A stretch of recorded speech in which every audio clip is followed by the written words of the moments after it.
जातानी हो।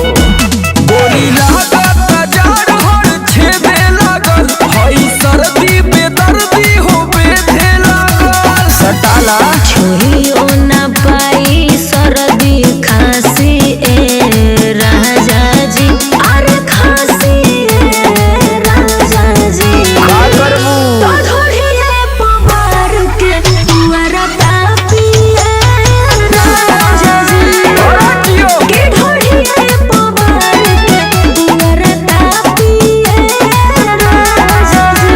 अरे तब तक भकाए के गर्मी फेंक दे।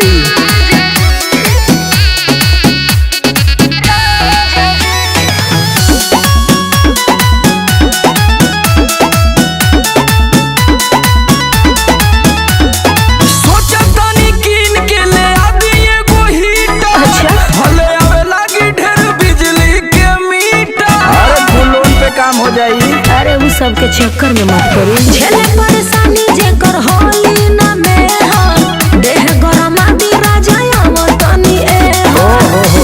कही द जवनिया राखी राखी ए राजा जी, अरे राखी ए राजा जी। वो चाहतानी तो ढोढ़िए पवार के दुआरा तापिए राजा जी, कि ढोढ़िए पवार के दुआरा तापिए राजा जी।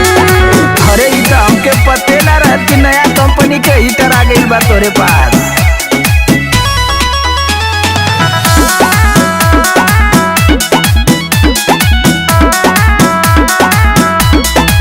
हमके पियावा पहिले चाह चाहे कॉफी, अलंग रमाई पलंग रात कॉफी। चरचरा जाई ऐसा ना होई, ये होई मनु समार खाला जोड़ा रसगुल्ला, गरम गरम दूध से करो पिया खुला। अच्छा ऐसा के आनंद न देखल आँखी ए राजा जी, अरे आँखी ए राजा जी।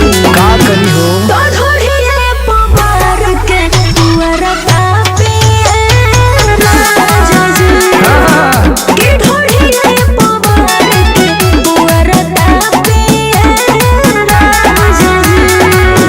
चला काम लोहा हो गया।